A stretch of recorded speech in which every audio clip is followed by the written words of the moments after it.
कामदं मोक्षदं चैव ओंकाराय नमो नमः।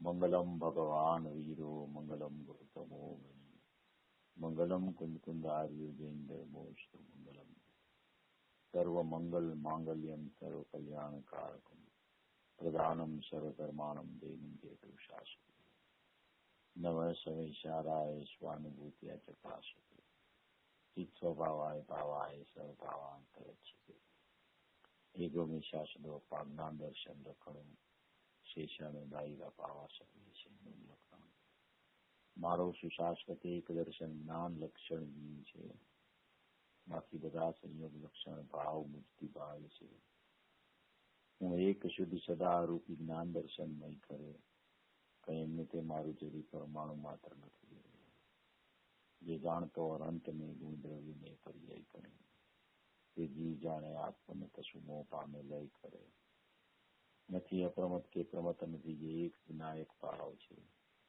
એ રીતે શુદ્ધ કથા એની જે જ્ઞાત તે તો તે જ છે જેમ નેત્ર તેમજ જ્ઞાન નથી કારક નથી જોડે કરે જાણે જ કર્મો દે નિર્જરા બંધ તેમજ મોક્ષ ધ્રુવ વચલ ને અનુપમ ગતિ પામે સર્વે સિદ્ધ ને વંદી કહું સત કેવડી કથિત આસમી પ્રાકૃતો તું સ્થાપની જેને મોક્ષ પંથે યા અનુભવ દેહ ને તેમાં જ નિત્ય વિહાર કર નહીં વિહાર પર યોગ છે. ઓમ શ્રી નમઃ શિવાય નમઃ શિવાય નમઃ શિવાય. નિયમસાર પરમાગમની ત્રીજી ગાથા ઉપર આપણી ચર્ચા કારણસૂદ પર્યાયના વિષય ઉપર ચાલી રહી છે. કારણસૂદ પર્યાય કહેતા ખરેખર તો એ ત્રિકાળી દ્રવ્ય જ છે. ત્રિકાળી દ્રવ્યથી જુદી કોઈ કારણસૂદ પર્યાય હોતી નથી. કારણસૂદ પર્યાયની ચર્ચા કયો કે ત્રિકાળી દ્રવ્યની ચર્ચા કયો, જો એને ભેદ પાડીને ન જોવામાં આવે તો એ બધું એકરૂપ છે, અભેદ છે.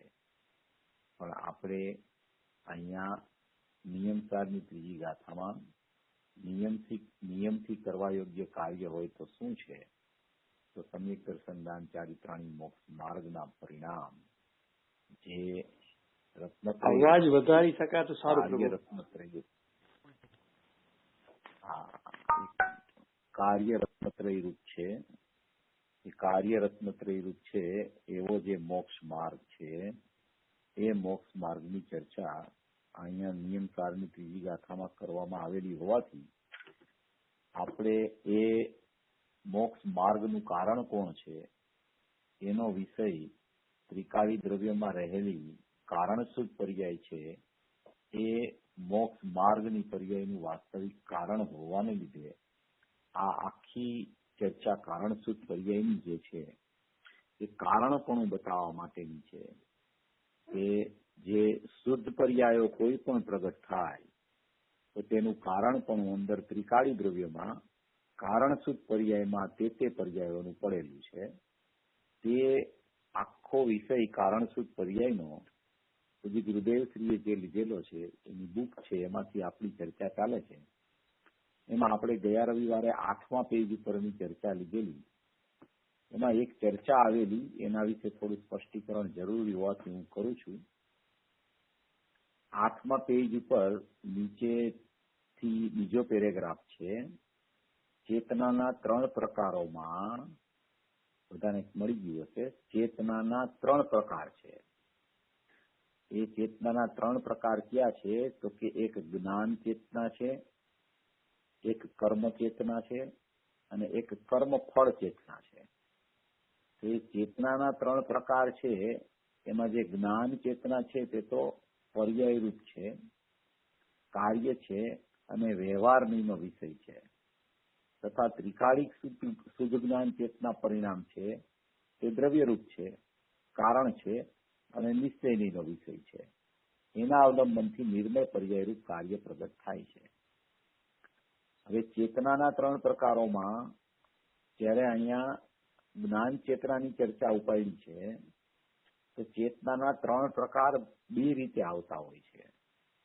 એક ચેતનાના 3 પ્રકારમાં એક તો જે શુદ્ધ ઉપયોગ પ્રગટ થાય છે, શુદ્ધ ઉપયોગ પ્રગટ થાય છે. ત્રિકાળી દ્રવ્યના આશ્રયે જે શુદ્ધ ઉપયોગની પ્રગટ થાય છે, શુદ્ધ ઉપયોગની પ્રગટતા થાય છે, એને પણ ચેતના કહેવામાં આવે છે. અને એ શુદ્ધ ઉપયોગના ફળ રૂપે આનંદ આવે છે, તેને કર્મફળ ચેતના કહેવામાં આવે છે. અને તે કર્મ ચેતના એટલે કે શુદ્ધ ઉપયોગ રૂપી કર્મ ચેતના, કર્મ એટલે કાર્ય ચેતના, એ કાર્ય ચેતના શુદ્ધ આત્માના લક્ષ્ય પ્રગટ થાય છે. ત્રિકાળી દ્રવ્યમાં રહેલા શુદ્ધ જ્ઞાન ચેતના પરિણામના આશ્રયે પ્રગટ થાય છે. શુદ્ધ જ્ઞાન ચેતના પરિણામ છે તે કારણ બનાવી અને કર્મ ચેતના પ્રગટ થાય છે. તો જે કારણ બને છે, જે શુદ્ધ જ્ઞાન ચેતના પરિણામ છે, તેને પણ ત્રિકાળ ચેતના કીધી છે. તો એક દ્રવ્યરૂપ ત્રિકાળ ચેતના છે, એક પર્યાય રૂપ કાર્યરૂપ ઉપયોગરૂપ શુદ્ધ ઉપયોગરૂપ કર્મ ચેતના છે, અને એક એ સમયે જે કર્મ ચેતના એટલે કે કાર્ય ચેતના એટલે જ્ઞાનનો શુદ્ધ ઉપયોગ થયો, એ શુદ્ધ ઉપયોગ ત્રિકાળી દ્રવ્યમાં રહેલી કારણ શુદ્ધ પર્યાયને કારણ બનાવતા થયો. તો એવી કારણ શુદ્ધ પર્યાયને ત્રિકાળ ચેતના કીધી. કર્મરૂપી કાર્ય શુદ્ધ ઉપયોગ રૂપે આવ્યું તો એને કર્મ ચેતના કીધી. અને ત્રીજી કર્મફળ ચેતના છે તે શુદ્ધ ઉપયોગ રૂપી કાર્ય કર્મ ચેતના રૂપે આત્માના આશ્રયે કારણ શુદ્ધ પર્યાયની ચેતનાના આશ્રયે આવ્યું. તો એવા શુદ્ધ ઉપયોગના ફળ રૂપે એવા શુદ્ધ ઉપયોગ છે એને કર્મ ચેતના કીધી. અને એ કર્મ ચેતનાના ફળ રૂપે જે આનંદની ઉત્પત્તિ થઈ, અતિન્દ્રિય આનંદની ઉત્પત્તિ થઈ, એને કર્મ ફળ ચેતના કીધી અને કાર્ય ફળ ચેતના કીધી. એવી નિશ્ચય ચેતનાની આ પ્રકરણમાં ચર્ચા ચાલે છે. અહીંયા ઓલી કર્મ ચેતના અને સુખ દુઃખની કલ્પના કર્મ ફળ ચેતના એ ચર્ચા નથી. અહીંયા ત્રણ ચેતનામાં એક ત્રિકાળ ચેતના, એક વર્તમાન ચેતના અને એક વર્તમાનમાં એના આનંદરૂપી ફળ રૂપે આવ્યું, આનંદરૂપી ફળ આવ્યું એ કર્મ ફળ ચેતના, એની ચર્ચા અહીંયા કરવામાં આવી છે. ચેતનાના ત્રણ પ્રકારોમાં જે જ્ઞાન ચેતના છે તે તો પર્યાયરૂપ છે, કાર્યરૂપ છે, વ્યવહારનો વિષય છે. એટલે એ પર્યાય છે, પ્રગટ થતી પર્યાય છે, ઉત્પાદરૂપ પર્યાય છે. એ ચેતના જે કીધી એ તો વ્યવહાર નહીં થઈ ગઈ, પર્યાયને વિષય કરે તેને વ્યવહાર નહીં કીધી. તો એ જ્ઞાન ચેતના છે એ પર્યાયરૂપ હોવાથી એને વ્યવહારનો વિષય કીધો. અને ત્રિકાળિક શુદ્ધ જ્ઞાન ચેતના પરિણામ છે તે દ્રવ્યરૂપ છે. શુદ્ધ જ્ઞાન ચેતના પરિણામ એટલે કે ધ્રુવ સામાન્યનું ધ્રુવ વિશેષ એટલે કે જ્ઞાનની કારણ શુદ્ધ પર્યાય ચેતના રૂપે અંદરમાં દ્રવ્યમાં રહેલી છે, તેને ત્રિકાળિક શુદ્ધ જ્ઞાન ચેતના પરિણામ કીધા. કારણ કે એ દ્રવ્યરૂપ છે અને એ પોતે કારણ છે, એટલે તે નિશ્ચયનો વિષય છે. વર્તમાન પર્યાય વ્યવહારનો વિષય અને ત્રિકાળી દ્રવ્યમાં રહેલી શુદ્ધ જ્ઞાન ચેતના પરિણામ ધ્રુવ વિશેષ રૂપ છે, જે કારણ શુદ્ધ પર્યાય રૂપ તે નિશ્ચયનો વિષય છે. તેના અવલંબનથી નિર્મળ પર્યાય રૂપ કાર્ય પ્રગટ થાય છે. એમ કરીને અહીંયા આ વિષય છે.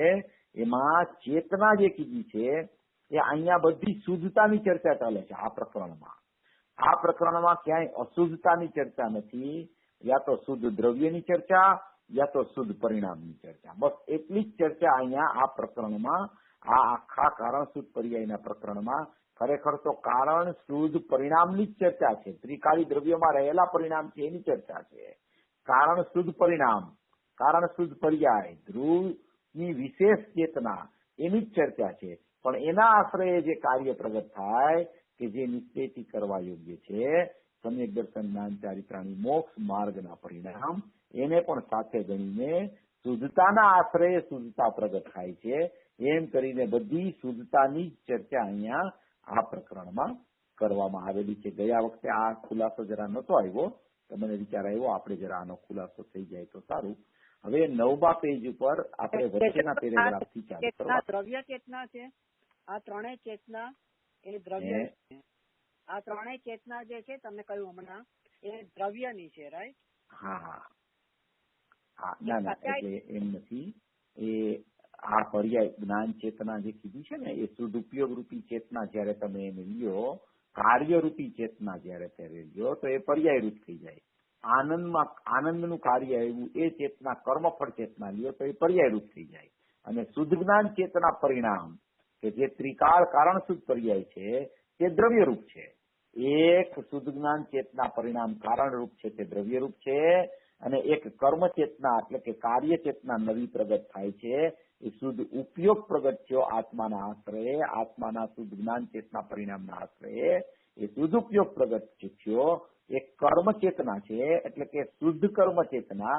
કર્મ એટલે અહીંયા કર્મ ઓલા 8 કર્મ નહીં, ભાવ કર્મ નહીં, દ્રવ્ય કર્મ નહીં, નો કર્મ નહીં. કર્મ એટલે કાર્ય ચેતના. કર્મનો અર્થ કાર્ય. આત્મા કરતા અને એનું કર્મ શું? તો કે એનું કાર્ય એના પરિણામ. તો કે આત્મા કારણ અને એના પરિણામ શું કાર્યમાં? તો કે શુદ્ધ ચેતના એના પરિણામ. એમ કહીને અહીંયા ચેતના જે જ્ઞાનની લીધી એ કર્મ ચેતના એટલે કે કાર્ય શુદ્ધ ચેતના, અને એનું ફળ આનંદ આવ્યું અતિન્દ્રિય આનંદ, એને એમ કહેવામાં આવે કે કર્મ ફળ ચેતના પ્રગટ થઈ. નિયમ સારની 159 નંબરની ગાથા છે. એ નિયમ સારની 159 નંબરની ગાથા ત્યાંથી શુદ્ધ ઉપયોગ અધિકાર ચાલુ થાય છે. એ શુદ્ધ ઉપયોગ અધિકાર જે ચાલુ થયો છે એમાં આચાર્ય ભગવાને સ્વપર પ્રકાશકના પ્રકારમાં આ વિષય લીધો છે કે સ્વપર પ્રકાશકપણું કેવું હોય? તો કે એક નિશ્ચય સ્વપર પ્રકાશકપણું હોય અને એક વ્યવહાર સ્વપર પ્રકાશકપણું હોય. તો એમાં નિશ્ચય સ્વપર પ્રકાશકની આચાર્ય ભગવાને ચર્ચા કરતા કરતા એને એમ કીધું કે જે જ્ઞાન આત્માનું અવલંબન લઈને જ્ઞાન પ્રગટ થાય એ જ્ઞાનનું નામ સ્વપ્રકાશક છે. એટલે કે એ સ્વને પ્રકાશતું જ્ઞાન છે. આ ઉપયોગરૂપી જ્ઞાન છે એ આત્માને પ્રકાશતું જ્ઞાન છે, આત્માનું અવલંબન લેતું જ્ઞાન છે. તો આત્માના અવલંબનમાં ક્યાં એ વિષય કરે છે? તો કે કારણ શુદ્ધ પર્યાયને કારણ બનાવી અને પ્રગટ થતું સ્વપ્રકાશક છે. તો એ સ્વપ્રકાશક છે એ શુદ્ધ ઉપયોગરૂપી કર્મ ચેતના છે, કાર્ય ચેતના છે. હવે એ સ્વપ્રકાશક થયું, એ સ્વપ્રકાશકના સમયે જ સ્વપર પ્રકાશક પાછું નિશ્ચયનું પ્રગટ થાય છે. સ્વપ્રકાશક તે નિશ્ચય અને સ્વપર પ્રકાશક તે પણ નિશ્ચય. તો કે સ્વપ્રકાશક નિશ્ચય શું? તો કે પ્રગટ થતા જ્ઞાને આત્માનો આશ્રય લીધો, એને કોઈ બીજાનો આશ્રય ન લીધો, એટલે એ માત્ર સ્વપ્રકાશક થઈ ગયું. તો એ સ્વનો પ્રકાશ કરતું જે જ્ઞાન પ્રગટે એને સ્વપ્રકાશક જ્ઞાન કહેતા. એને એમ કીધું કે આમાં સદુપયોગની પ્રગટતા થઈ. તો કે હવે પછી સ્વપર પ્રકાશક શું? તો કે સ્વપર પ્રકાશક એને કહેવાય કે જ્યારે એ સ્વપ્રકાશક પૂર્વક આનંદની ઉત્પત્તિ થઈ. તો આનંદની ઉત્પત્તિ થઈ, તો આનંદની ઉત્પત્તિ થઈ એ કર્મ ફળ ચેતના થઈ ગઈ. ઈ કાર્યનું ફળ આવી ગયું. કાર્યનું ફળ શું આવ્યું? તો કે આનંદ આવ્યો. તો કે આનંદને કર્મ ફળ ચેતના કીધી. એવા આનંદને સ્વપ્રકાશક તે નિશ્ચય અને આનંદની પર્યાય એને પર પ્રકાશક કીધું. એટલે સ્વપ્રકાશક પૂર્વક પર પ્રકાશક પ્રગટ થયું. તો કે પર પ્રકાશક એને કેમ કીધું? તો કે જ્ઞાનનું પરિણમન છે એ આત્માને આશ્રય થયું, માટે એને સ્વપ્રકાશક કીધું. અને આનંદ ગુણ જ્ઞાન ગુણથી જુદો છે, માટે એને નિશ્ચયથી પર પ્રકાશક કીધું. નિશ્ચયથી સ્વપર પ્રકાશક પ્રગટ થયું. એમાં નિશ્ચયથી સ્વપ્રકાશક જ્ઞાન આત્માને જાણે છે, અને નિશ્ચયથી સ્વપર પ્રકાશકમાં આત્માને જાણતું જ્ઞાન અને આનંદ જે આવ્યો એ આનંદને પર પ્રકાશકમાં નાખી અને નિશ્ચયથી સ્વપર પ્રકાશક જ્ઞાન પ્રગટ થયું. એમ ત્યાં 159 ગાથામાં જ્ઞાનીનું સ્વપર પ્રકાશક પણ કથનચિત છે એમ કહીને આખો ખુલાસો ત્યાં આવ્યો છે. એ જ ચર્ચા આ જ્ઞાન ચેતનામાં સમાય છે કે આત્માને આશ્રય જે જ્ઞાન પ્રગટ થાય તે કર્મચેતના, અને એ કર્મચેતના પ્રગટ થઈ એ જ સમયે એનું ફળ આવ્યું તો એને કર્મફળ ચેતના કહી અને એને કર્મચેતના, જ્ઞાન ચેતના અને કર્મફળ ચેતના એવો વિસ્તાર અહીંયા કરવામાં આવે છે. એટલે આ આખો વિષય છે ને એ શુદ્ધતાનો વિષય છે. યા તો દ્રવ્યની શુદ્ધતા યા તો પર્યાયની શુદ્ધતા. દ્રવ્યની શુદ્ધતા કારણ રૂપ હોય તે હંમેશા કારણ બને, અને પર્યાયની શુદ્ધતા હોય એ હંમેશા કાર્ય રૂપ હોય તે હંમેશા કારણનું અવલંબન લેતા કાર્ય રૂપે પ્રગટ થાય. એવી ચર્ચા આમાં રહેલી છે. હવે 9મા પેજ ઉપર આપણું પ્રકરણ આ જંગલમાં બેઠા બેઠા સિદ્ધ ભગવંતો સાથે એ પ્રકરણ આપણું પૂરું થઈ ગયું હતું. એના પછીનો પેરેગ્રાફ, જે બીજો પેરેગ્રાફ છે, એ પેરેગ્રાફ આપણે ચાલુ કરવાનો હતો. એ પેરેગ્રાફ હવે હું વાંચું છું. આમાં છે ને આ ત્રીજી ગાથા એમાં એક શુદ્ધ જ્ઞાન ચેતના પરિણામને કારણપણું બતાવે છે અને એનું કાર્ય મોક્ષ માર્ગની પર્યાયો પ્રગટ થાય એને કાર્ય બતાવે છે. એનો જ વિસ્તાર આખા પ્રવચનમાં એનો જ વિસ્તાર આવ્યા કરશે. થોડું હું આમાંથી વાંચું છું, પછી એનું સ્પષ્ટીકરણ આપણે કરશું. નિયમસાર એટલે શુદ્ધ રત્નત્રયરૂપ મોક્ષ માર્ગ કે જે કોઈ બાહ્ય કારણથી પ્રગટ થતો નથી.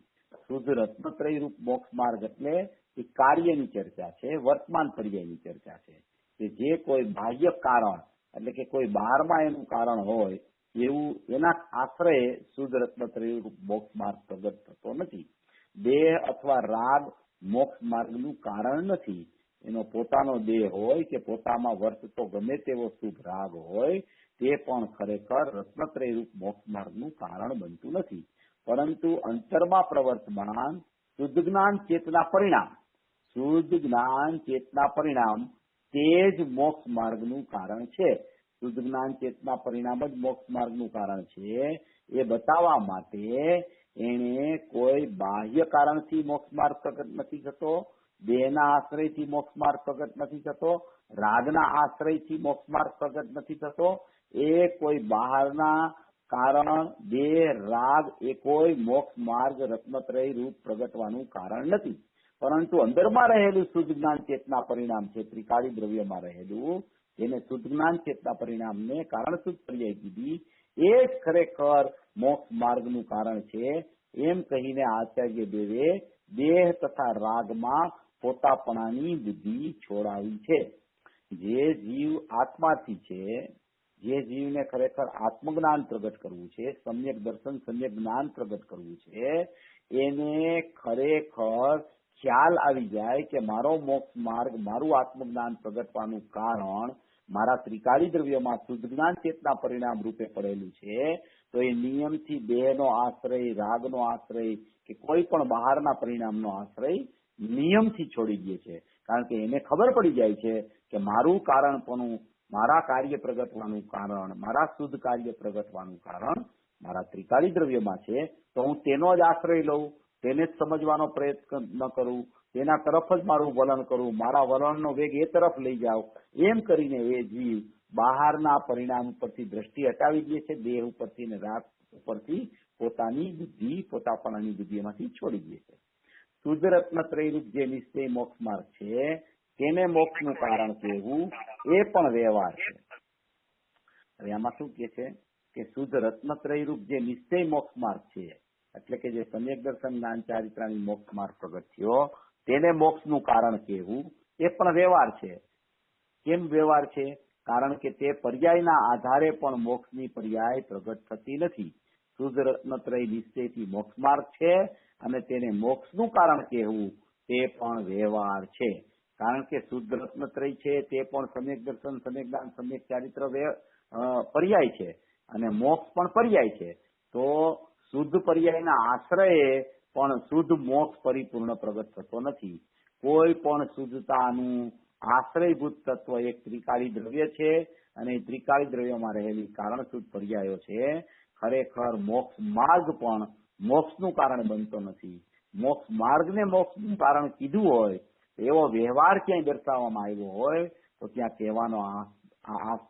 કહેવાનું તાત્પર્ય, કહેવાનો આશ્રય એ છે કે મોક્ષ માર્ગ વગર કોઈને મોક્ષ પ્રગટ થતો નથી.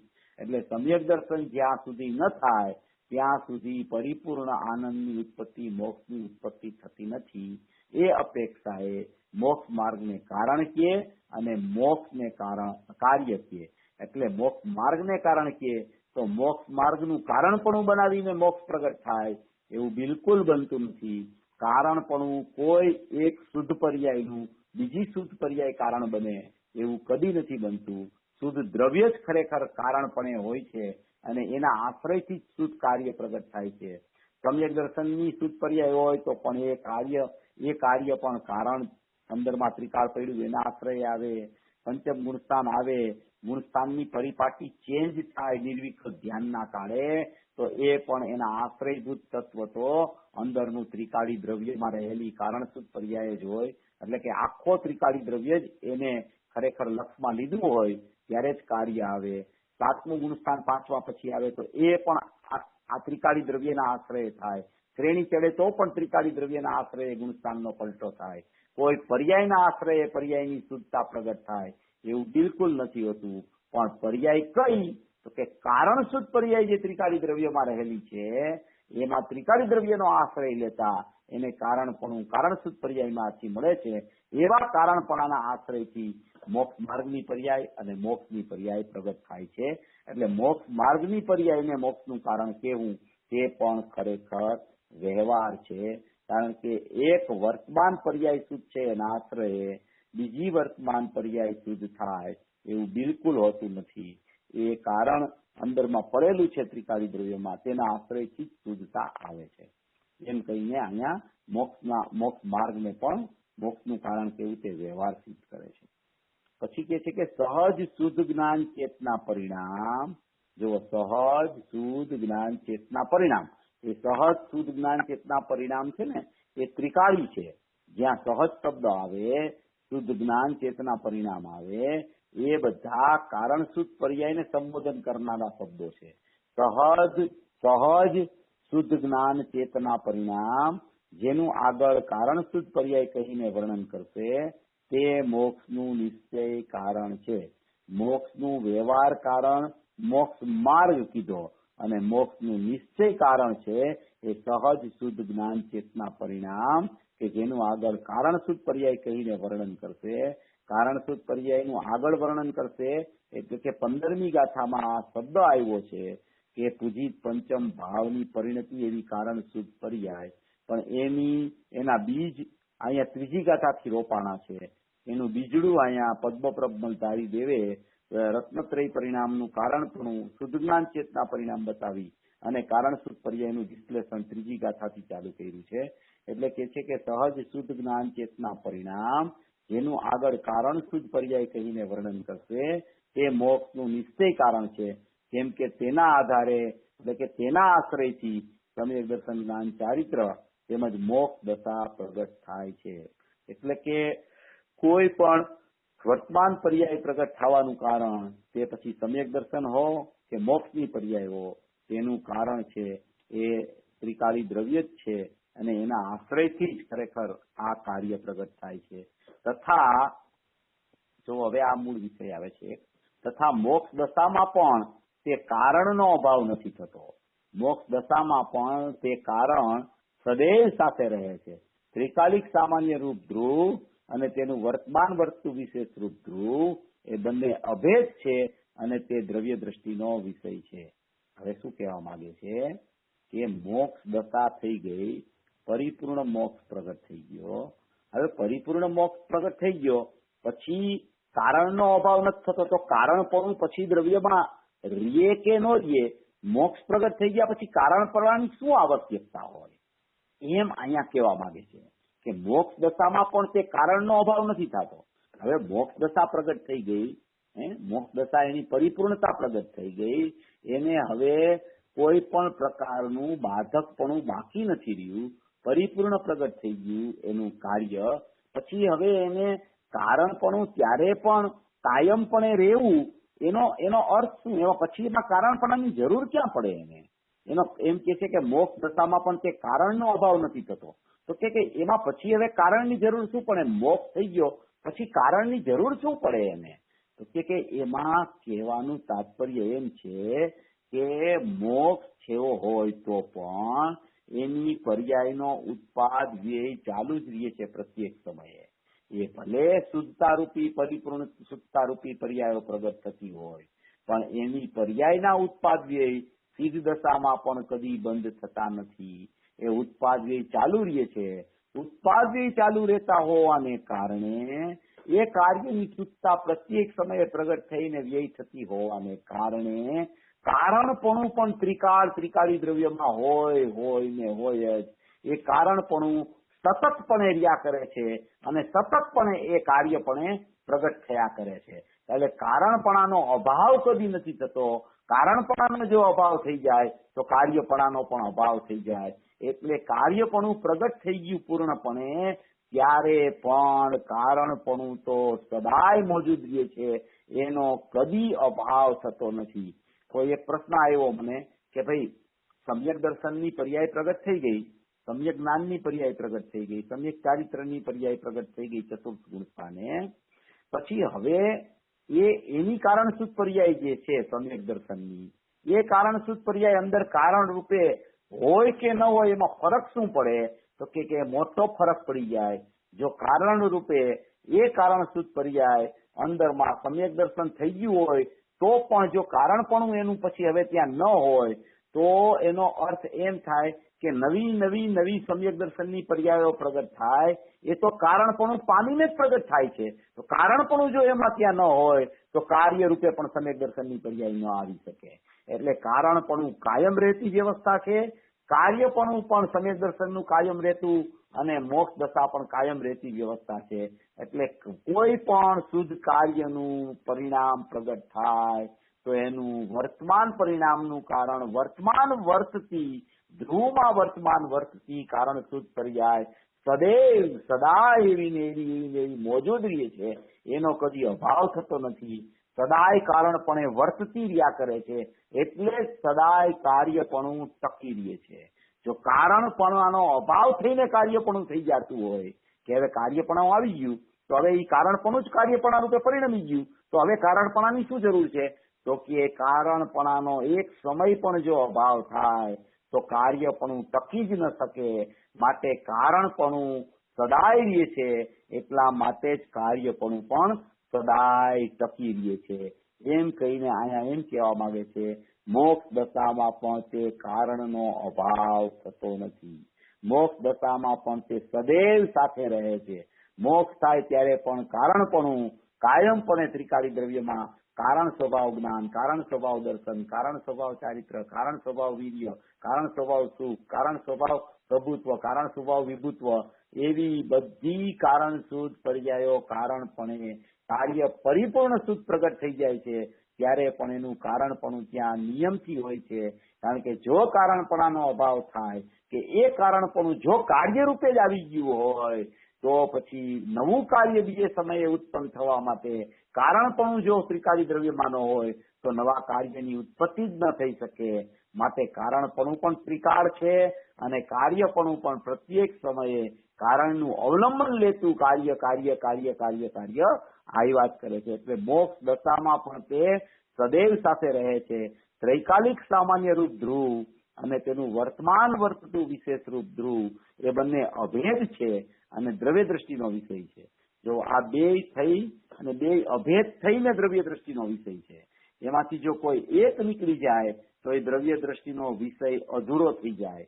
જો કારણપણાને તમે એમાંથી કાઢી નાખો અને એકલો એને ત્રિકાળી દ્રવ્ય તરીકે જ જોવો અને કારણપણું કારણ શુદ્ધ પર્યાયનું તમે કાઢીને એ કાર્ય રૂપે થઈ ગયું એમ લઈ લ્યો તો ખરેખર એ દ્રવ્ય દ્રષ્ટિનો વિષય કે દ્રષ્ટિના વિષયની પરિપૂર્ણતા ખંડિત થઈ જાય છે.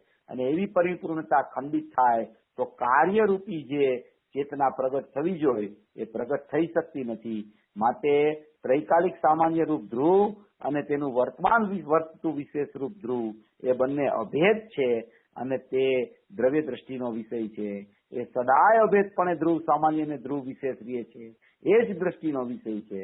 જ્યારે દ્રષ્ટિના વિષયની ચર્ચા પૂજ્ય ગુરુદેવ શ્રી દ્વારા આવે ત્યારે આ દરેક વખતે આ વાત ન કરે કે ધ્રુવ સામાન્ય અને ધ્રુવ વિશેષ બે થઈને દ્રષ્ટિનો વિષય છે, ધ્રુવ સામાન્ય અને ધ્રુવ વિશેષ બે થઈને દ્રષ્ટિનો વિષય છે.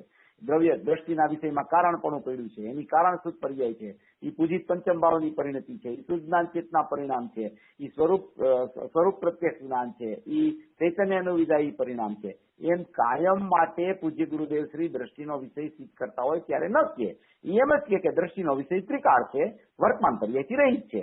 પણ એમાં આપણે અંદરમાં સમજી લેવાનું કે દ્રષ્ટિનો વિષય કેવો હોય તો કે આમાં બતાવે છે કે ત્રૈકાલિક સામાન્ય રૂપ ધ્રુવ અને તેનું વર્તમાન વર્તતું વિશેષ રૂપ ધ્રુવ એ બંને અભેદ છે અને દ્રવ્ય દ્રષ્ટિનો વિષય છે.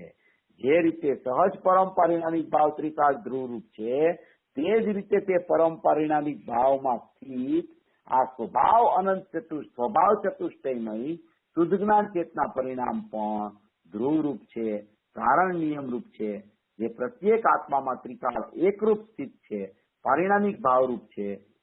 હવે આ વિષય જે આમાં કહેવા માંગે છે ને એ એમ કહેવા માંગે છે કે સહજ પરમ પરિણામિક ભાવ ત્રિકાળ ધ્રુવરૂપ છે, જેમ જ્ઞાયક ભાવ ત્રિકાળ ધ્રુવરૂપ છે, પરમ પરિણામિક ભાવ લક્ષણે લક્ષિત આખો ત્રિકાળ જ્ઞાયક ભાવ છે, તે જ રીતે પરમ પરિણામિક ભાવમાં સ્થિત આ સ્વભાવ ચતુષ્ટયની શુદ્ધ જ્ઞાન ચેતના પરિણામ. ચતુષ્ટય કીધા સ્વભાવ ચતુષ્ટય એટલે જ્ઞાન, દર્શન, આનંદ અને સુખ, એટલે કે જ્ઞાન, દર્શન, આનંદ ને વીર્ય એ ચારેય ગુણ એમાં સમાવી અને સ્વભાવ અનંત ચતુષ્ટયમય શુદ્ધ જ્ઞાન ચેતના પરિણામ એને અભેદ કરીને ચારેય ગુણને અભેદ કરી અને એકરૂપ શુદ્ધ જ્ઞાન ચેતના પરિણામ કહી દીધા.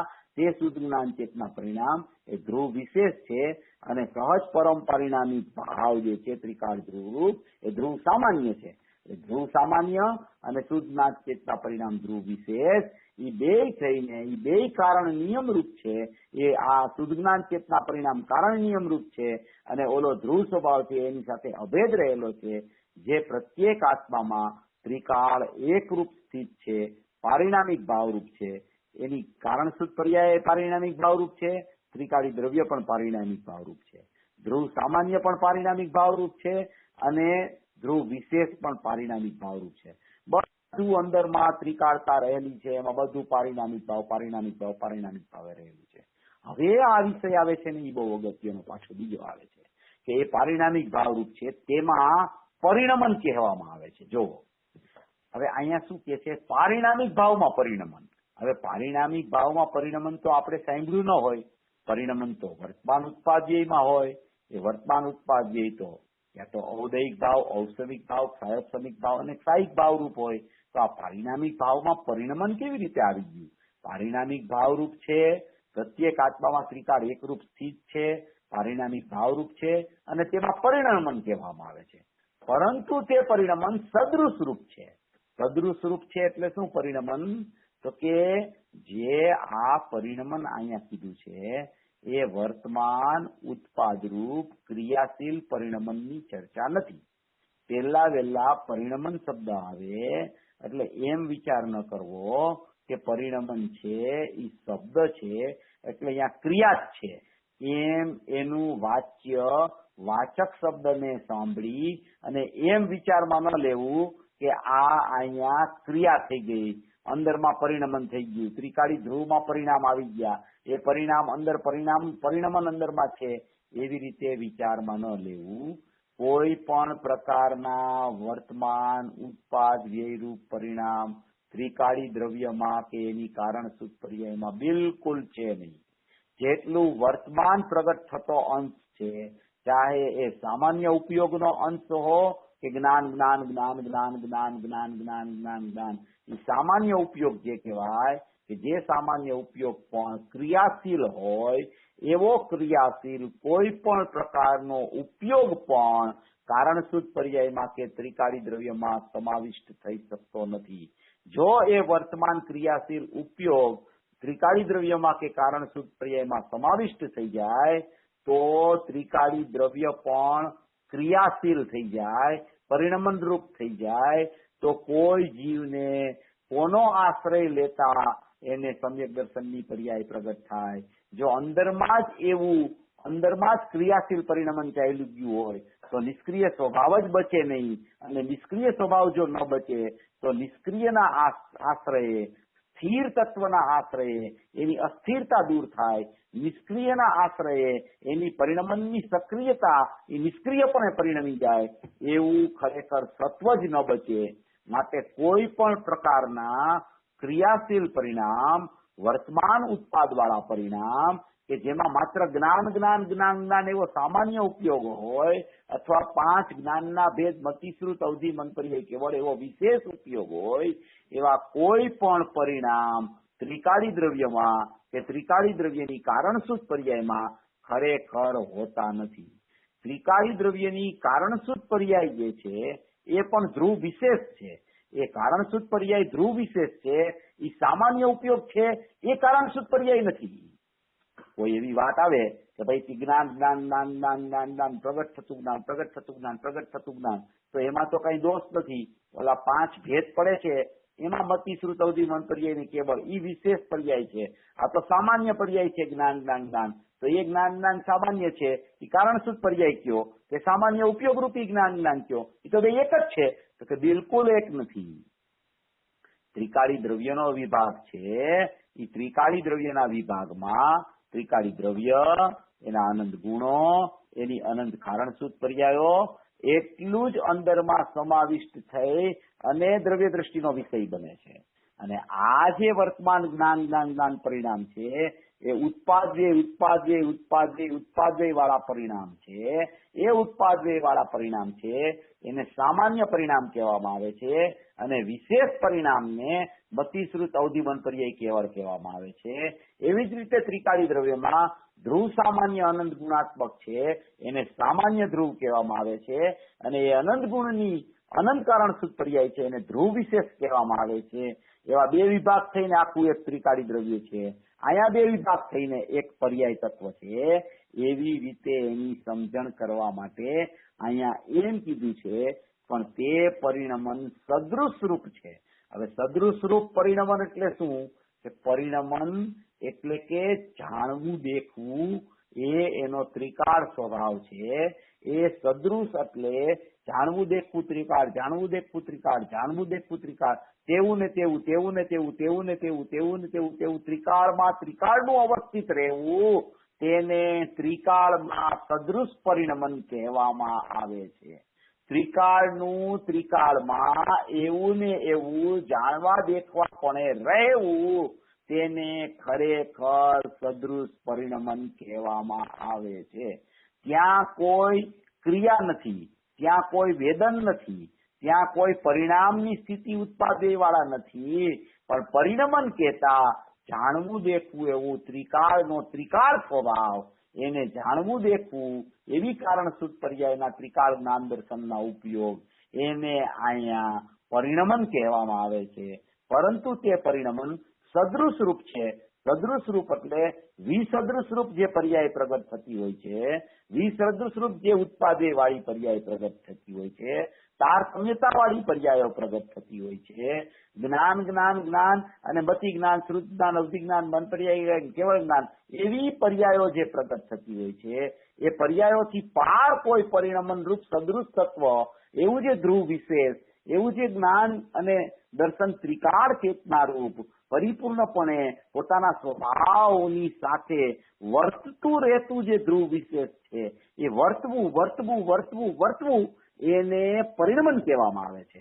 અને એ પરિણમન કેવું છે કે નિષ્ક્રિયપણે જાણવું ત્યાં ચાલે છે, નિષ્ક્રિયપણે જાણવું દેખવું ચાલ્યા કરે છે, તેને અહીંયા પરિણમન કહી, અને પરંતુ તે પરિણમન પણ સદૃશ રૂપ છે તેમ કહેવામાં આવે છે. સદૃશ રૂપ છે એટલે તેવું ને તેવું કાયમ રહે છે. મોક્ષમાં સદૃશ રૂપ પરિણમન છે, એ કાર્ય અપેક્ષાએ સદૃશ કીધું છે, એ તો પરિણમન પૂરું થઈ ગયું. એટલે આ સદૃશ પરિણમન છે એ કારણ અપેક્ષાએ સદૃશ પરિણમન કીધું છે, કે જે કારણનો આશ્રય લેતા શુદ્ધ કાર્ય પ્રગટે છે, એવું સદૃશ રૂપ પરિણમન અંદરમાં પણ ત્રિકાળી દ્રવ્યમાં રહેલું છે. એનું દ્રષ્ટાંત દ્વારા આપણે દરિયાના દ્રષ્ટાંત દ્વારા પણ સમજી શકીએ કે દરિયો છે ને, દરિયો છે એના મોજા તો એમ કહેવાય કે સપાટી ઉપરથી ઉઠે છે. સપાટી ઉપરથી ઉઠતા મોજા જેટલા છે ને, એ સપાટી ઉપરથી જે મોજા ઉઠ્યા, એ મોજાનું નામ તો ઔદયિક, ઔપસમિક, સયોપસમિક અને સાહિક ભાવ છે. પણ એ મોજાનું આવવું ક્યાંથી થયું? તો કે મોજા આવ્યા છે ત્રિકાળી દ્રવ્યમાંથી. તો કે ત્રિકાળી દ્રવ્યમાંથી મોજાનો પ્રવાહ જે અંદરથી નીકળ્યો છે, એ કેટલાક તળિયેથી પ્રવાહ ચાલુ થયો છે. ઈ એકદમ નીચેના તળિયેથી આખો એનો પ્રવાહ ચાલુ થતો જે સપાટી સુધી આવ્યો, એ પ્રવાહનું જે ધ્રુવ પ્રવાહપણું હતું, એ નીચેના તળિયેથી જે સપાટી સુધી જે પ્રવાહ આવ્યો, એ સપાટી સુધી જે પ્રવાહ નીચેના તળિયેથી આવ્યો ને, એને પરિણમન કહેવામાં આવે છે. પણ એ પરિણમન કેવું છે કે સદૃશ છે. એ સદૃશ પરિણમન કેવું છે કે તેમાં જાણવું દેખવું છે. તો કે જાણવું દેખવું પરિણમન છે, એમાં ક્રિયા નથી. તો કે બિલકુલ ક્રિયા નથી. ક્રિયા હંમેશા સપાટી ઉપરથી જે બોજું ઉઠે એમાં જ ક્રિયા હોય, કારણ કે એને પરપદાર્થનો સંગ થાય અને પરપદાર્થનો સંગ છૂટે એને જ એવા પરિણામને જ ક્રિયા કહેવામાં આવે જે અંદરમાં ધ્રુવ રૂપે રહેલા હોય, હજી સપાટીની બહાર ન આવ્યા હોય તે ધ્રુવરૂપ પરિણામ કહેવાય. એ ધ્રુવરૂપ પરિણામ નીચેથી ઉઠતા હોવા છતાં એ નીચેથી જ્યાં સપાટી સુધી આવે છે ત્યાં સુધી એનું પરિણમન જ્ઞાન દર્શન રૂપે ચાલુ હોય છે. જેમ આત્મામાંથી ધ્રુવ પ્રવાહ વહેતો વહેતો વહેતો વહેતો ચૈતન્યના નૂરનું પૂર આમ ઉર્ધ્વ પ્રચય રૂપે, ઉર્ધ્વ પ્રવાહ રૂપે એ નીચે તળિયેથી ઉર્ધ્વ આવતો આવતો આવતો સપાટી સુધી પહોંચે છે. તો એ જે પ્રવાહ આવ્યો છે એ પ્રવાહને પરિણમન કીધું છે અહીંયા. પણ એ પરિણમન કેવું છે કે ઈ સદૃશ પરિણમન છે. એમાં મોરાગ દ્વેષ નથી કે સમ્યક દર્શન જ્ઞાન ચારિત્રાની મોક્ષની પર્યાય પણ નથી, મોક્ષ માર્ગની કે પરિપૂર્ણ મોક્ષની પર્યાય પણ ત્યાં નથી. ત્યાં તો એવી પર્યાયો શુદ્ધ રૂપે પ્રગટ થવાનું કારણ પણ રૂપી ત્રિકાળી જ્ઞાન દર્શનના ઉપયોગ પડેલા છે. અનંત ગુણની અનંત કારણ પર્યાય પડેલી છે. એ કારણ પર્યાય વહેતી વહેતી વહેતી સપાટી સુધી પહોંચે છે. તો એ સપાટી એ કારણ શુદ્ધ પર્યાય આવીને અટકી જાય છે અને ત્યાંથી પછી ઉપર જે ઉત્પાદ થાય છે એને ઔદયિક, ઔપસમિક, સહયોપસમિક અને સાહિત ભાવ કીધો છે. તો એવો જે આ પ્રવાહ ચાલે છે એને ધ્રુવ સપાટી જે કીધી એને કારણ શુદ્ધ પર્યાય કીધી. તો એ સપાટી છે, એ સપાટીમાં આખા ધ્રુવનું ચૈતન્યનું જાણવું દેખવું, જાણવું દેખવું, જાણવું દેખવું, જાણવું દેખવું એવી સદૃશતા ચાલુ રહી છે. એવી સદૃશતા રૂપી પરિણમન કહેવામાં આવે છે. એટલે અહીંયા તે પરિણમન પણ સદૃશ રૂપ છે, એને પરિણમન કહેવામાં આવે છે. એવો અહીંયા ભાવ, આ પરિણમન રૂપ ભાવમાં અહીંયા આચાર્ય ભગવાન અને પૂજ્ય ગુરુદેવશ્રી કહેવા માંગે છે. એ એટલો બધો સુંદર વિષય છે કે આવો અંદરનો પ્રવાહ એને ખ્યાલમાં આવી જાય અને કારણ શુદ્ધ પર્યાયની સપાટી સુધી મારું ત્રિકાળી દ્રવ્ય છે એમ ખ્યાલમાં આવી જાય અને અંદરનો પ્રવાહ આવો ધ્રુવના વહેતા નૂરનું પૂર ચૈતન્યનું ચાલુ છે, એવો ધ્રુવ પ્રવાહ અંદરમાં વર્તી રહ્યો છે, એવો જેને ખ્યાલ આવી જાય એને વર્તમાન પર્યાય ઉપર નજર જ જતી નથી. એને જ એમ કહેવાય કે પર્યાય દ્રષ્ટિ છૂટી ગઈ અને દ્રવ્ય દ્રષ્ટિ થઈ ગઈ. એવી કોઈ આ અપૂર્વ ચર્ચા કારણ શુદ્ધ પર્યાયની એટલી બધી અલૌકિક ચર્ચા છે કે આખી અંદરની સ્થિતિનું વર્ણન છે. આ અંદરનો આખો ભાવ પ્રગટ કરે છે, અંદરનું આખું કારણપણું પ્રસિદ્ધ કરે છે, અંદરનો આખો ધ્રુવ પ્રવાહ ચૈતન્યમય છે એની વાત કર્યા કરે છે. એમાં અંદરમાં પરિણમન સદૃશ રૂપ રહેલું છે. પરિણમન કહેતા કોઈ પરિણમન એટલે કઈ અવર જવર થતી હોય એવા પરિણમનની ચર્ચા નથી. આ તો સ્થિર રહેતું, સ્થિત રહેતું, પણ જાણવા દખવા રૂપે ત્રિકાળ રહેતું એવું કોઈ અંદર સ્વાભાવિક જ્ઞાન દર્શન છે એને પરિણમન કહીને સંબોધવામાં આવ્યું છે. પરિણમન એટલે કોઈ ક્રિયા નથી ત્યાં. પરિણમન એટલે જાણવું દેખવું, તેવું ને તેવું, તેવું ને તેવું, તેવું ને તેવું, તેને તે, તેને તે, તેને તે, તેને તે, તેને તે એમ બતાવીને અહીંયા સદૃશ પરિણમનની ચર્ચા કરવામાં આવી છે. એવી કોઈ અંદરમાં કારણ શુદ્ધ પર્યાય ધ્રુવ વિશેષ રૂપે ધ્રુવ સામાન્યની સાથે અભેદ થઈને એકરૂપપણે વર્તી રહી છે એ ખરેખર દ્રષ્ટિનો વિષય કહેવામાં આવે છે. એટલે અહીંયા પરિણમન કહેવામાં આવે છે એ પારિણામિક ભાવરૂપ છે, પરંતુ તે પરિણમન સદૃશ રૂપ છે. સંસાર તેમજ મોક્ષ પર્યાયની જેમ ઉત્પાદ વ્યય રૂપ પરિણમન નથી. જો ઉપર કીધું પરિણમન સદરૂપ છે, પછી કે છે કે સંસાર ને મોક્ષ માર્ગની જેમ ઉત્પાદ વ્યય રૂપ પરિણમન નથી. એટલે કે સંસારની પર્યાયો પ્રગટ થાય એનો બહિર્લક્ષ્ય ઉત્પાદ થાય અને મોક્ષ પર્યાય પ્રગટ થાય એનો અંતરલક્ષ્ય ઉત્પાદ થાય. તેઓ બહિર્લક્ષ ઉત્પાદ કે અંતરલક્ષ ઉત્પાદ એવા પરિણમનની ચર્ચા અહીંયા સદૃશ પરિણમનમાં નથી. એ સદૃશ પરિણમન છે એ ત્રિકાળી દ્રવ્ય, એના આનંદ ગુણ અને એની કારણ શુદ્ધ પર્યાય એમાં વર્તતું રહેતું, પ્રવાહ રૂપે રહેતું, ધ્રુવ ચૈતન્યપણા રૂપે રહેતું, ચૈતન્યના નૂરના પૂર રૂપે રહેતું એવું કોઈ સદૃશ પરિણમન ત્યાં રહેલું છે. અને આવો કારણ સ્વભાવ અંતરદ્રષ્ટિનો વિષય છે. આવા કારણને ઓળખે તો નિર્મળ કાર્ય સમ્યક દર્શન આદિ થયા વિના જીવને ન રહે. જો આવો કારણપણું અંદરમાં જ પડ્યું છે, બહારમાં કોઈ મારું કારણપણું નથી, બહારમાં હું દ્રષ્ટિ કરું તો મને કારણ મળવાનું નથી, અંતરમાં આવો કારણ સ્વભાવ અંદરમાં પરિણમન રૂપ સદૃશ ભાવ પડ્યો છે, સહજ પરમ પરિણામિક ભાવ પડ્યો છે. એમાં એની શુદ્ધ જ્ઞાન ચેતના પરિણામ ચતુષ્ટયમય અંદર પડેલા છે. એવું જ્ઞાન, દર્શન, સુખ અને વીર્ય એવી ચતુષ્ટયમય શુદ્ધાન ચેતના પરિણામ ધ્રુવરૂપ વિશેષ રૂપે પડેલા છે. એવો પરમ પરિણામી ભાવ, ત્રિકાળ સ્વભાવ એ ધ્રુવ સામાન્ય, ધ્રુવ વિશેષ બે થઈને અખંડપણે રહેલો છે. એને ખરેખર દ્રષ્ટિનો વિષય કહેવામાં આવે છે. એને ખરેખર ખ્યાલ આવે છે કે મારો દ્રષ્ટિનો વિષય આવો છે. દ્રષ્ટિના વિષયમાં શું શું છે અને દ્રષ્ટિના વિષયમાં શું શું નથી. દ્રષ્ટિના વિષયમાં શું શું છે એટલે દ્રષ્ટિના વિષયમાં અનંત ગુણો છે અને દ્રષ્ટિના વિષયમાં અનંત કારણ સુખ પર્યાયો છે. એનો અર્થ દ્રષ્ટિના વિષયમાં શું શું છે અને દ્રષ્ટિના વિષયમાં શું શું નથી, તો કે દ્રષ્ટિના વિષયમાં મોરાદ્વેષ રૂપી કોઈ અજ્ઞાન ભાવ નથી અને કોઈ પણ પ્રકારની વર્તમાન પર્યાય નથી. એને એમ કહેવામાં આવે કે આ જીવે દ્રષ્ટિનો વિષય ઓળખી લીધો. એવો દ્રષ્ટિનો વિષય એ અંતરદ્રષ્ટિનો વિષય છે. એ દ્રષ્ટિના વિષય ઉપર દ્રષ્ટિ જયારે જીવની પડે છે ત્યારે એને સમ્યક દર્શન આદિ કાર્ય થયા વિના રહેતું નથી. આવી કોઈ અપૂર્વ ચર્ચા જે ગુરુદેવશ્રી દ્વારા આ ચર્ચા ઉપરી છે. આ કોઈ વ્યક્તિગત કોઈની ચર્ચા નથી. આ પદ્મપ્રબલ ધારીદેવે અંદરથી કારણપણું કાઢ્યું. એ ગુરુદેવને પોતાના સ્વસંવેદન જ્ઞાનમાં પ્રત્યક્ષપણે ખ્યાલમાં આવ્યું અને તેવું ખ્યાલમાં આવ્યું ત્યારે પૂજ્ય ગુરુદેવશ્રીએ આ તત્વજ્ઞાન આવી રીતે પ્રકાશિત કર્યું છે. એવો આ અભૂતપૂર્વ વિષય છે. આ વિષય જનરલી બહુ ક્યાંય લેવામાં નથી આવતો, કારણ કે ગુરુદેવે વારંવાર કારણ સુખ પર્યાયની ચર્ચા નથી કરતા હોતા. ત્રિકાળી દ્રવ્યની જ ચર્ચા કરે છે. એમાં ગર્ભિતપણે કારણ સુખ પર્યાયો આવી જાય છે.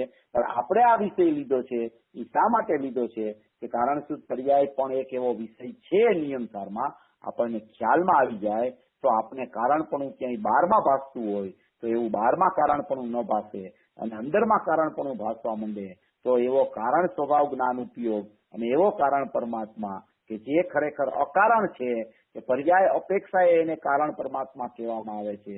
બાકી અકારણ પરમાત્મા અંદર દ્રષ્ટિનો વિષય, એવો દ્રષ્ટિનો વિષય જીવને ખ્યાલમાં આવી જાય. એ કારણ બનવા નથી જતો માટે અકારણ પરમાત્મા છે. પર્યાય એને કારણ બનાવે છે માટે એને કારણ પરમાત્મા કહેવામાં આવે છે. એવો કોઈ અંદરનો દ્રવ્ય દ્રષ્ટિનો વિષય જો જીવને ખ્યાલમાં આવે અને આની સમજ વ્યવસ્થિત વાસ્તવિકપણે થઈ જાય તો એ કારણપણું એનો ઉપયોગ એની દ્રષ્ટિ અંદરમાં જ વારંવાર જાય, વારંવાર ત્રિકાળી દ્રવ્ય તરફ જ ફરતી રહીએ અને એના પરિધિમાં જ ફર્યા કરે અને એના કેન્દ્ર બિંદુમાં સ્થિર ને સ્થિત થઈ જાય. એવી આ અપૂર્વ વાત પૂજ્ય ગુરુદેવશ્રીએ બતાવી છે. આવા પૂજ્ય ગુરુદેવશ્રીએ બતાવેલા આ મોક્ષ માર્ગના પ્રયાણ રૂપ જે કારણપણું અંદરમાં બતાવ્યું એવા પરિણમન રૂપ સર્વ જીવો મોક્ષ માર્ગમાં પરિણમે એવી મંગલ ભાવના. હા ચેતનભાઈ, હાજી, હા રિયલી અગમ નિગમની વાત છે આ બધી, પણ એમાં એક ક્વેશ્ચન આવે છે કે જે પારિણમિક ભાવરૂપ છે એ પરિણમનશીલ છે અને જે પરિણમનશીલ છે એ જ સદસ્વરૂપ છે. એની ક્વોલિટી બતાવે છે ને? હા, એ ક્વોલિટી પરિણમન છે એ સદરૂપ છે એટલે તેવું ને તેવું, તેવું ને તેવું, તેવું ને તેવું ત્રિકાળતા બતાવે છે. ત્રિકાળતા સિદ્ધ કરે છે. નિષ્ક્રિય તત્વની ક્વોલિટી. હા, એમાં નિષ્ક્રિયપણે જાણવું ચાલુ છે. સક્રિયપણે જાણવું નથી. ત્યાં નિષ્ક્રિયપણે જાણવું ચાલે છે. નિષ્ક્રિયપણે કોઈ જાણવું દેખવું, કારણ કે કોઈ પણ જગ્યાએ જ્ઞાન અને દર્શન ગુણ હોય કે જ્ઞાન અને દર્શનની કારણસૂત્ર પર્યાય હોય તો જ્ઞાન ને દર્શન એવી વસ્તુ છે કે જ્ઞાન હોય ત્યાં જાણવું હોય, દર્શન હોય ત્યાં દેખવું હોય. એ ત્રિકાળમાં હોય તો ત્રિકાળ જાણવું દેખવું હોય, વર્તમાન પ્રગટ થાય તો વર્તમાનમાં ક્રિયાશીલ જાણવું દેખવું હોય. જાણવું દેખવું એનો સ્વભાવ છે. એટલે અહીંયા ત્રિકાળમાં જાણવું દેખવું અંદરમાં વર્તી રહ્યું છે એવું બતાવે છે. એવી એની ક્વોલિટી છે એમ બતાવે છે. બરાબર.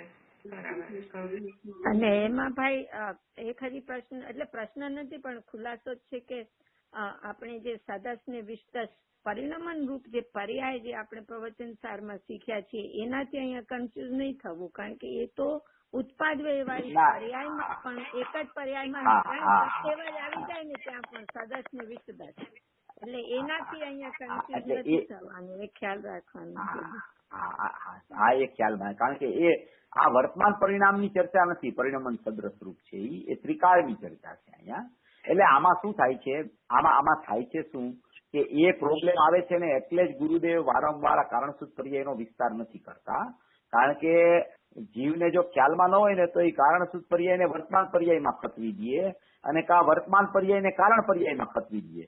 જેમ મેં કીધું ને કે સામાન્ય ઉપયોગ છે એ વર્તમાન ક્રિયાશીલ પરિણમન છે, એ કારણસૂચ પર્યાય નથી, એ વર્તમાન ક્રિયાશીલ પરિણમન છે. કારણસૂચ પર્યાય તો ધ્રુવ સદૃશ રૂપ છે.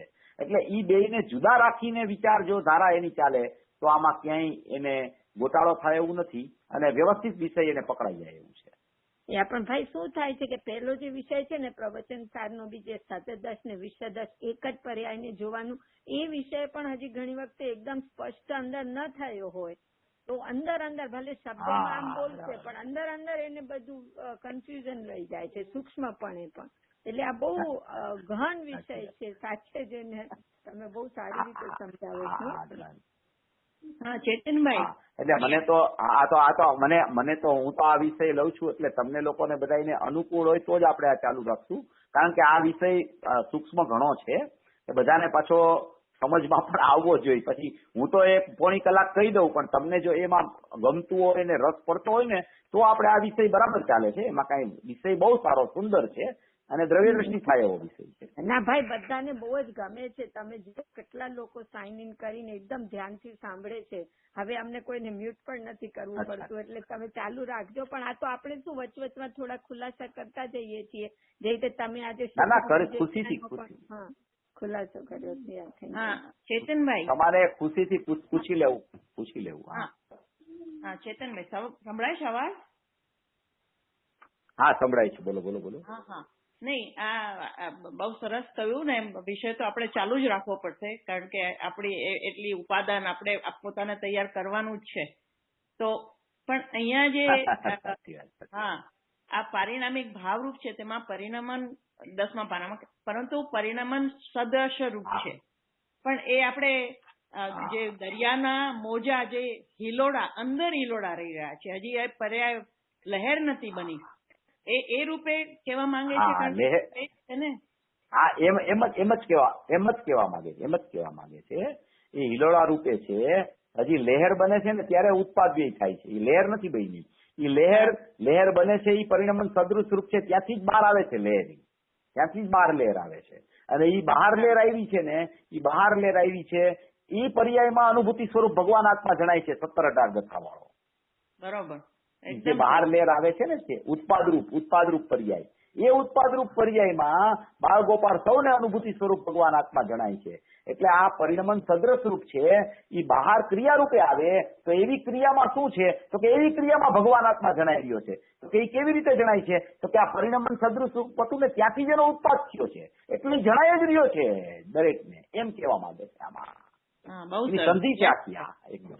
આમ ખ્યાલ તમે જે રીતે બધું કહી રહ્યા છો એ રીતે શું સામે આવી રહ્યું છે એમ તમે આવી જાય. હા, સરસ, સારું. આમાં નિષ્ક્રિયતા કઈ છે તો જાણવું ને દેખવું તો થાય જ. સહજ સ્વભાવ છે એટલે નિષ્ક્રિય કહ્યું છે. હા, જાણવું ને દેખવું સહજ સ્વભાવ છે કે જ્યાં જ્ઞાન હોય એ ત્રિકાળ હોય કે વર્તમાન હોય ત્યાં જાણવું તો હોય જ, પણ જાણવામાં એ નિષ્ક્રિય છે કે જાણવામાં ક્રિયા છે એ આપણે વિચાર કરી લેવાનો. અહીંયા અંદરના ધ્રુવની ચર્ચા ચાલતી હોય તો નિષ્ક્રિય જાણવું બતાવવું છે, અને વર્તમાન ઉત્પાદમાં જાણવું કીધું હોય તો એ ક્રિયારૂપ જાણવું બતાવવાનું વિષય હોય.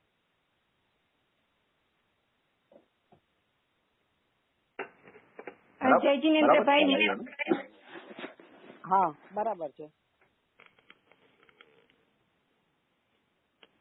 હેલો ભાઈ, લાસ્ટ ટાઈમ મેં પ્રશ્ન પૂછેલો અબાઉટ કે પરમ પારિણામિક ભાવને લાઈન કપાઈ ગયેલી ને આજે વધારે સ્પષ્ટ થયું. પારિણામિક ભાવ ને મારો પ્રશ્ન એમ થતો હતો કે પરમ પારિણામિક ભાવ કયો તો એને પરમ નિરપેક્ષ ભાવ કેમ ન કયો, ને આજે સમજાય કે આ સદ્રશ એના પરિણામ થઈ રહ્યા છે એટલે પારિણામિક નામ મળ્યું. બરાબર. અને પછી આપણે એમ પણ કહેવાય છે કે પરમ ભાવ ગ્રાહક અને શુદ્ધ ઉપાદાન ભૂત એ બે જે આવે છે ત્યારે પરમ ભાવ ગ્રાહક કે એટલે ત્યાં આવા જે પરિણામ યુક્ત એટલે આ સદ્રશ્ય પરિણામની વાત છે તો ત્યાં આવા જે પરિણામ યુક્ત વાળો જે ભાવ છે એને જે ગ્રહણ કરે માટે એને પરમ ભાવ ગ્રાહક કયો. બરાબર. આ 320 ગાથામાં શુદ્ધ દ્રવ્યાતીત એ શબ્દ આવે છે. એમાં પરંપરા ગ્રાહક શુદ્ધ દ્રવ્યાર્થિક નહીં એ सब 320 ગાથાની ચર્ચા છે. આ તમે કહો છો એટલે એમાં એ જ ભાવ છે ને પરમભાવ ગ્રાહક કે એટલે આવા જે પરિણામ યુક્ત ને એ જ ભાવ. હા એ જ ભાવ છે. ત્યાં એ જ કહેવામાં શુદ્ધ ઉપાદાન ભૂત કહે તો શુદ્ધ ઉપાદાન ભૂત તો એ ત્યાં પરમ શુદ્ધ નિશ્ચયથી જોવાનું ત્રિકાળી દ્રવ્ય લેવાનું. શુદ્ધ ઉપાદાન ભૂત છે ત્રિકાળી દ્રવ્ય લેવાનું ત્યાં, અને શુદ્ધ ઉપાદાન રૂપ કે છે ને ત્યાં પર્યાય લેવાનું. શુદ્ધ ઉપાદાન ભૂત કે ને ત્યાં ભૂત એટલે હોવાપણું, શુદ્ધ ઉપાદાન એટલે ત્રિકાળી દ્રવ્ય, એટલે ત્રિકાળી દ્રવ્યનું હોવાપણું બતાવે છે. અને શુદ્ધ ઉપાદાન રૂપ કે ને ત્યાં ઈ પર્યાય પરિણમી ગઈ શુદ્ધ ઉપાદાન ભૂતપણે એવી પર્યાય બતાવે છે સમ્યક દર્શન. ઈ શુદ્ધ ઉપાદાન રૂપ છે તે પરિણમન છે પર્યાયનું ક્રિયાથી, અને શુદ્ધ ઉપાદાન ભૂત છે ઈ ભૂત એટલે હોવાપણું છે ત્યાં શુદ્ધ ઉપાદાન ત્રિકાળી દ્રવ્યનું એમ બતાવે છે ત્યાં. એટલે ઈ શુદ્ધ ઉપાદાન ભૂત કેતા ઈ કરતો નથી વેચતો નથી, પણ જયારે શુદ્ધ ઉપાદાન રૂપ કહીએ એ વાત આવી. હા તો ઈ પર્યાયની સન્મુખ પરિણમન થઈ ગયું એમ, દ્રવ્યની સન્મુખ પરિણમન થઈ ગયું એમ બતાવે છે. રાઈટ. અને ભાઈ બીજો શબ્દ એમ બી આવે છે કે દ્રવ્ય આત્મ લાભ હેતુક, એ જે પંચાસ્તિક ગાયની ગાથામાં આવે 56મી ગાથા 56મી ગાથામાં છે દ્રવ્ય આત્મલાભ હેતુક આ દ્રવ્ય આત્મલાભ હેતુક પારિણામિક એમ શબ્દ આવે છે.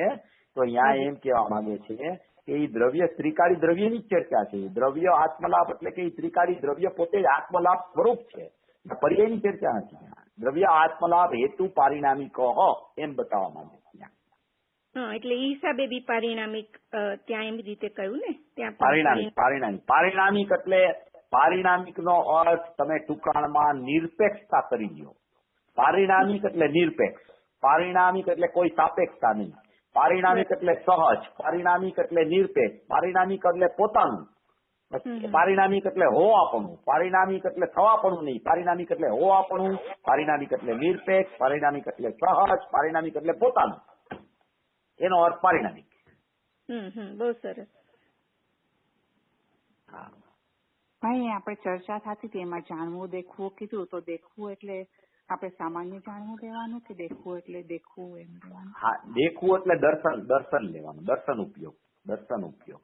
દર્શન ઉપયોગમાં સામાન્ય અવલોકન હોય, એ સામાન્ય અવલોકનમાં દેખવું થાય, અને એ જેવું દેખવું થાય એવું જ જાણવું થાય જ્ઞાનમાં. પણ એ ત્રિકાળનું જાણવું દેખવું હોય એમાં ભેદ ન હોય. જયારે વર્તમાન પર્યાયમાં દેખવું જાણવું આવે તો એમાં દર્શન પેલા દેખે અને પછી જ્ઞાન જાણે. જયારે અંદર ત્રિકાળમાં જાણવું દેખવું હોય એ તો એક જ સમયે ચાલતું હોય, જાણવું દેખવું એની ત્રિકાળતા બતાવે છે. આપણે જે પરિણામિક ભાવ બોલો બેન બોલો. બોલતો ના હું બોલતી હતી ચેતનભાઈ, પ્રશ્ન હતો કે જ્ઞાન દર્શન નો જે પ્રવાહ સદૃશ્ય છે એવા બીજા બધા જ ગુણો નો પ્રવાહ અંદર સદૃશ્ય રૂપે જ ચાલે છે. હા, બધા ગુણોની કારણસૂત પર્યાય છે, બધા ગુણોની કારણસૂત પર્યાયો એવી રીતે જ હોય, પણ બીજા ગુણોની કારણસૂત પર્યાયો હોય એમાં જાણવું દેખવું ન હોય, ખાલી એમાં એ પ્રકારનું પરિણમન હોય. પણ જાણવું દેખવું માત્ર જ્ઞાન દર્શનમાં હોવાને કારણે જ્ઞાન દર્શન આખા ત્રિકાળી દ્રવ્યને જાણતા હોય ત્યારે એમ કહેવામાં આવે કે જ્ઞાન દર્શનનું જાણવું દેખવું ચાલુ છે. બાકી બધા ગુણોનું એ સમયે છૂટી ગયા. હા લાગે છે.